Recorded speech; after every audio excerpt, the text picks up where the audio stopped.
welcome to the Dark Origins of Disney, a series where I, your host Ebony, deep dive into the original fables that your favourite Disney stories derived from. This is a 10-part series focusing on some of the most well-loved children's tales, spanning across the years, as well as a bonus episode at the end, focusing on Disney as a whole, the company, and Walt Disney himself. Disclaimer: this is an origin story series and will not be focusing on the current backlash surrounding the new live-action films.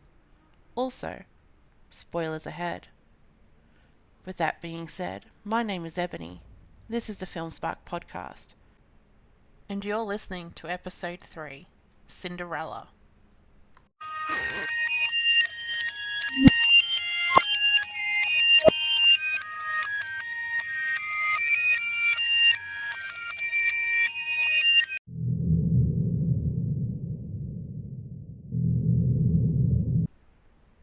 Cinderella is a 1950 American animated musical fantasy film produced by Walt Disney Productions and released by RKO Radio Pictures. Based on Charles Perrault's 1697 fairy tale of the same title, it is the 12th Disney animated feature film.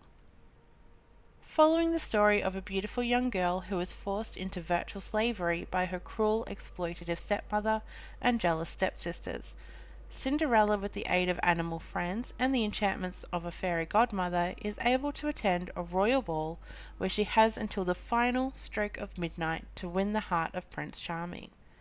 When she is forced to run from his arms as the clock strikes midnight, she leaves behind a glass slipper which the prince uses to find her.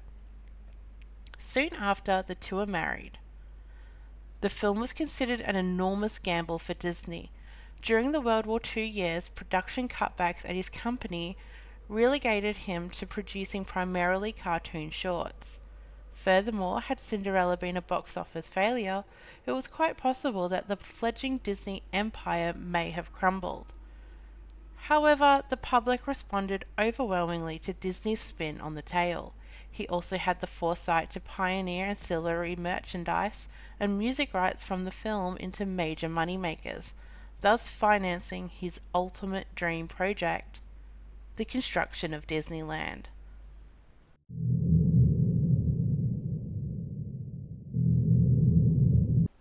Cinderella, or the Little Glass Slipper, is a folk tale with thousands of variants throughout the world. The protagonist is always a young woman living in a forsaken circumstance that has suddenly changed to remarkable fortune, with her ascension to the throne via marriage.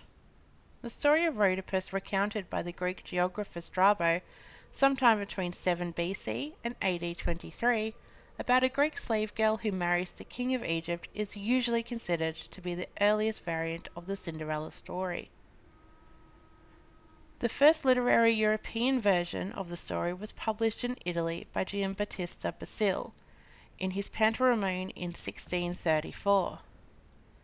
The version that is now most widely known as the English-speaking world was published in French by Charles Perrault in Histoire ou conte du temps passé in 1697. Another version was later published by Brothers Grimm in their folktale collection Grimm's Fairy Tales in 1812. This is that story. A wealthy gentleman's wife falls gravely ill, and as she lies on her deathbed, she calls for her only daughter and tells her to remain good and kind, as God will only protect her. She then dies and is buried. The child visits her mother's grave every day to grieve, and a year goes by. The gentleman marries another woman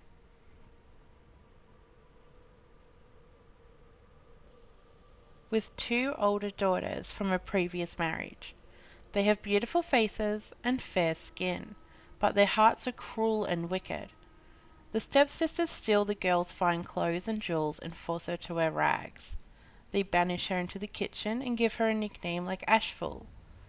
She is forced to do all kinds of hard work from dawn to dusk for the sisters. The cruel sisters do nothing but mock her and make her chores harder by creating messes. However, despite all of it, the girl remains good and kind and regularly visits her mother's grave to cry and pray to God that she will see the circumstances improve. One day the gentleman visits a fair, promising his stepdaughters gifts of luxury. The eldest asks for beautiful dresses, while the younger for pearls and diamonds. His own daughter merely begs for the first twig to knock his hat off on the way. The gentleman goes on his way and acquires presents for his stepdaughters. While passing a forest, he gets a hazel twig and gives it to his daughter. She plants the twig over her mother's grave, waters it with her tears, and over the years it grows into a glowing hazel tree. The girl prays under it 3 times a day, and a white bird always comes to her as she prays. She tells her wishes to the bird, and every time the bird throws down to her what she has wished for. The king decides to proclaim a festival that will last for 3 days, and invites all the beautiful maidens in the country to attend so that the prince can select one of them for his bride. The 2 sisters are also invited, but when Ashful begs them to allow her to go with them into the celebration, the stepmother refuses, because she has no decent dress nor shoes to wear. When the girl insists, the woman throws a dish of lentils into the ashes for her to pick up, guaranteeing her permission to attend the festival if she can clean up the lentils in 2 hours. When the girl accomplished the task in less than an hour with the help of a flock of white doves that came when she sung a certain chant, the stepmother only redoubles the task and throws down even a greater quantity of lentils. When Ashful is able to accomplish it in a greater speed, not wanting to spoil her daughter's chances, the stepmother hastens away with her husband and the daughters to the celebration and leaves the crying stepdaughter behind. The girl retreats to the graveyard and asks to be clothed in silver and gold. The white bird drops a gold and silver gown and silk shoes. She goes to the feast, and the prince dances with her all the time, claiming as his dance partner whenever a gentleman asks for her hand. And when sunset comes, she asks to leave. The prince escorts her home, but she eludes him and jumps inside the estate's pigeon coop. The father came home ahead of time, and the prince asks him to chop the pigeon coop down, but Ashful has already escaped from the back to the graveyard to the hazel tree to return the fine clothes. The father finds her asleep in the kitchen hearth and suspects nothing. The next day the girl appears in grander apparel. The prince again dances with her the whole day, and when dark came, the prince accompanies her home. However, she climbs a pear tree in the back garden to escape him.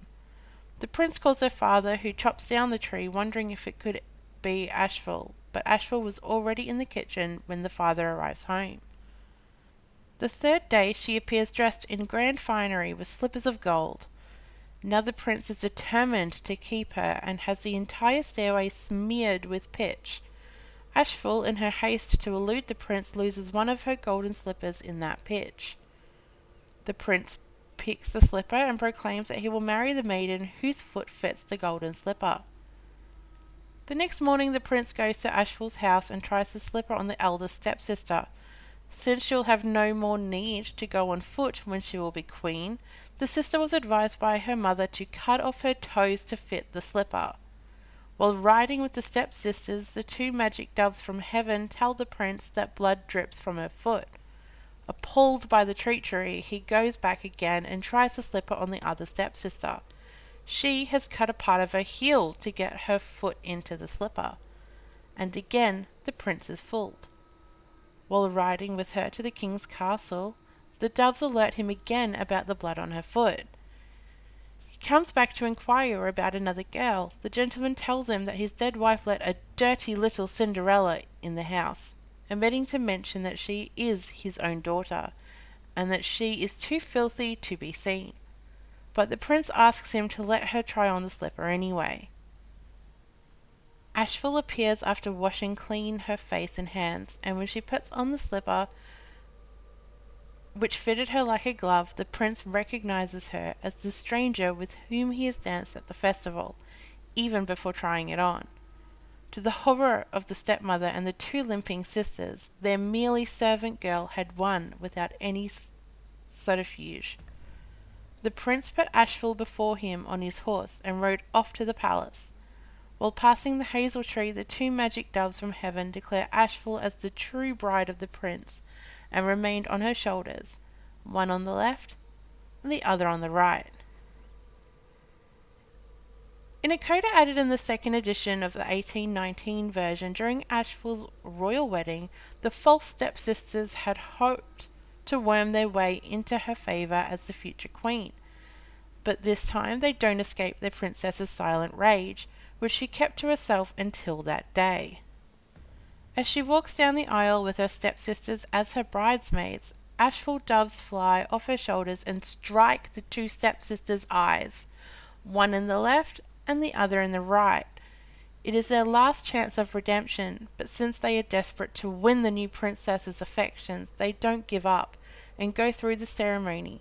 So when the wedding comes to an end and Ashful and her beloved prince march out of the church, her doves fly again, promptly striking the remaining eyes of the two evil stepsisters blind.